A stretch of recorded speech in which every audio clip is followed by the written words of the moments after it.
say I was giving a crash course, but satellites really aren't supposed to crash. Satellite theory is a subset of orbital mechanics, which talks about how smaller bodies of mass move around larger bodies of mass. Satellite theory began with heliocentrism, which was developed by Copernicus. He pretty much came up with the idea that the sun is in the center of the universe, which is what he believed anyway, but it's in the center of the galaxy, and he came up with the idea that planets orbit the sun with circular orbits, and that theory became particularly popular for a long period of time, but then Tycho Brahe came along. He's not as well known of a scientist, but he mapped the orbits of 5 planets with circular orbital equations, and when he died, he left his work to his apprentice, Johann Kepler, who realized that none of the equations actually worked unless you used an elliptical orbit. So he came up with his 3 laws of planetary motion. Newton and Galileo worked on gravitation and motion, and Newton actually proved Kepler's laws, while Galileo discovered that all objects falling on Earth fall at the same gravitational acceleration. That became really important later onwards, because the reason that satellites don't fall out of the sky today is because their imaginary centrifugal force outward balances their gravitational force inward, and mass cancels in those equations. So the velocity that you need to attain, your orbital velocity, is completely independent of your mass if you're a bird or if you're an elephant. So if you're trying to get into orbit, your mass does matter, because while you're in the atmosphere, you have to overcome the forces of lift and drag. So satellite launch vehicles often jettison parts of their fuel while they're going up. And to get up there, they have to get to a velocity of 11 kilometers per second, and that requires a huge amount of acceleration. Once you're up in orbit, some satellites, and obviously rockets that are going beyond the orbital region, they want to escape the atmosphere, and they need to go faster than 11 kilometers per second.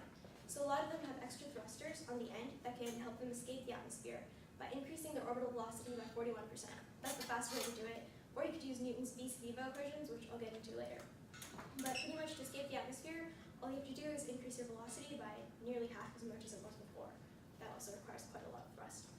So thrust itself is another word for reaction force. If you're trying to get off the ground with liftoff, you need rocket thrusters that can propel you from the ground to an acceleration that's large enough to get you to 11 kilometers per second in the orbital region. And that's where the Tsiolkovsky equation comes in, which is what Dr. Hafez has been lecturing about these past few weeks. That pretty much says that your initial mass on the ground and your final mass right before you enter orbit are the only 2 masses that actually matter to tell you how much acceleration you need to get into orbital velocity. So Newton came up with a couple of equations called the vis-viva equations, which pretty much means living orbit equations, or to find the instantaneous velocity of objects that are in orbit. And using that, he calculated the escape velocity using a more exact equation than the 41% thing. In general, if you start out on the Earth, you have to accelerate to about 11 kilometers per second to orbit the Earth. There's a couple of different radii at which you can orbit, and your radius will tell you the exact velocity you need, and you can increase that to escape. So what satellites do in outer space is they take pictures of the Earth. They can tell you what the weather will be like next week. They can tell you where you are, and they can help you contact people all over the world through telecommunications. And they do all of that through the instrumentation that they have on board. So a satellite has one larger structure called a bus. It's the thing that holds everything together, and they have a power source. Most satellites have solar panels, but more modern satellites have fuel cells, which we also learned about this last few weeks. They have a computer radio system, antenna, and an attitude control system. The launch vehicle that takes the satellite up into the orbital region has a couple of different stages to get up there. The first stage provides enough thrust to get the satellite off the ground. The second stage takes it to the orbital region, and the upper stage and fairing protect the satellite and burn off in the atmosphere. There's a little bit more thrust left at the end to get the satellite to the exact place that needs to be above the Earth to become a geostatic satellite, which means it hovers over one part of the Earth and moves at the same rate that the Earth turns. So the launch vehicle gets the satellite into orbit, and once you get there, if you were a satellite, the amount of time it would take you to go around the Earth is a function only of your orbit's semi-major axis, which is the long axis across the ellipse, if you're in an elliptical orbit, or of the diameter of the orbit itself.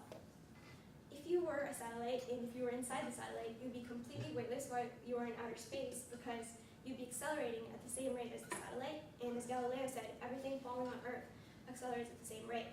And satellites, in a sense, are just falling at the same rate that the Earth's curvature is turning away from them. A lot of satellites, since they're falling, use gyroscopic spin to stay on course. So what happens is, instead of wobbling from side to side, they wobble around a spin axis, and the faster they go, the faster they spin, the less they wobble, which keeps them on course.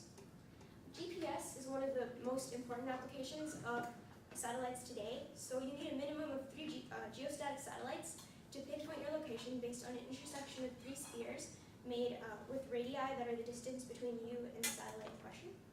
In the future, we can possibly use satellites for more than just GPS and telecommunications. Maybe we can have interstellar communications and build a solar farm up there. And possibly we can do what no one has ever done before.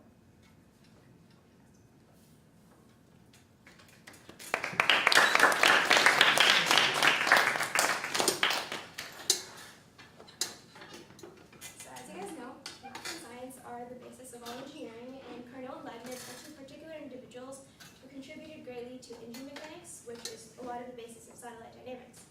Sadi Carnot was the father of thermodynamics. He was the one who invented the Carnot cycle, which is one of the most efficient thermal cycles. He also studied heat engines as a military engineer for the French Revolutionary Army during the French Revolution. And one time he greatly insulted Napoleon when he was about 5 years old.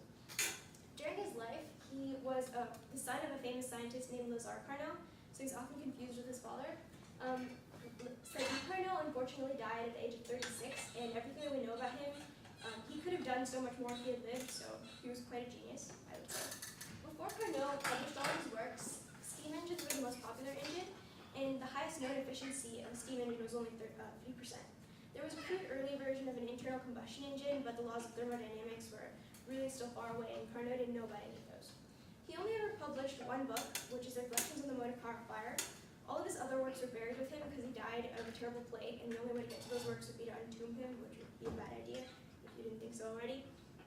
So one of his most important contributions to science was the second law of thermodynamics. It pretty much underlies everything that we do in engine mechanics today. It says that heat can only flow from a hot reservoir to a cold reservoir, and that led to the theory of entropy and the heat death of the universe.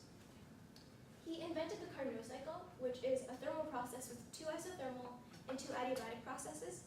It's, in theory, completely reversible, which makes it one of the most efficient cycles that there is. He came up with the idea of a Carnot efficiency for that particular cycle, which is the maximum efficiency of any engine known that is based on heat. And the Carnot efficiency depends on temperature difference rather than on heat energy difference. And today we use the Carnot efficiency to talk about the maximum efficiency of any engine that we create. So Carnot efficiency can never get to 100%, and that's because the only way you could do that is to bring the cold reservoir to 0 degrees Kelvin, which is completely impossible, well, as of modern science anyway, and it would waste too much energy to get to 0 degrees Kelvin, so it's unreasonable. In modern mechanical engineering, the maximum efficiencies of engines are calculated with Carnot efficiency, and once again, the second law of thermodynamics underlies everything we do in engineering that's related to engines. A couple of different engines that we use today, the maximum possible efficiency of an internal combustion engine is 38%, and a rotary engine actually has, the best rotary engine known today has an efficiency of 75%. Carnot was working on a lot of things related to engineering, but one of the major things he did was figuring out how to make engines more efficient, and Leibniz helped to further that because since he came up with a way to use calculus in differential equations, he found a way to calculate the error in calculations you make while making efficiency calculations. Most people know about Leibniz only because he's known as one of the co-inventors of calculus, so he's contested with Newton for most of what everybody knows about him. But not many people know that he was also educated in law and philosophy, and he was actually a philosopher by nature. He came up with the theory of monadology, which is the idea that everybody and everything in the world is part of one larger existence, and he believed that the mind and body don't interact in any way, so what you think is not what you do. Leibniz's ideas are used pretty much everywhere, and he invented calculators in his free time. I mean, what do we do in our free time, right? But he invented the Leibniz wheel, which is one of the first mass-produced calculators in the world, and it can do things like take a square root and other things 50 times less awesome than your TI-84. I mean, it was the first calculator.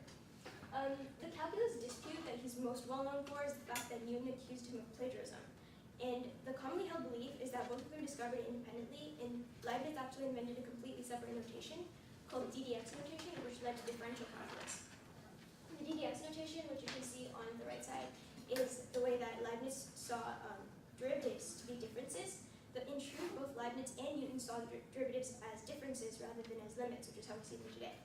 Because of that, he was able to use differential equations, which we use today to calculate extremely small amounts of error. He was able to use them as differences to calculate some slightly larger errors. And we use those today in manufacturing to see how much of an error there is when you're measuring what you're creating. He created the fundamental theorem of calculus, also known as an integral formula. The formula to determine the determinant of an n-by-n matrix, which is useful, and also the alternating series test, the product rule, and a formula to calculate pi itself, all of which are very useful if you plan on taking AP test anytime soon. So, Leibniz and Carnot both made great contributions to engineering and mechanics and to engine dynamics, and we wouldn't have gotten where we are today without their help. Thank you.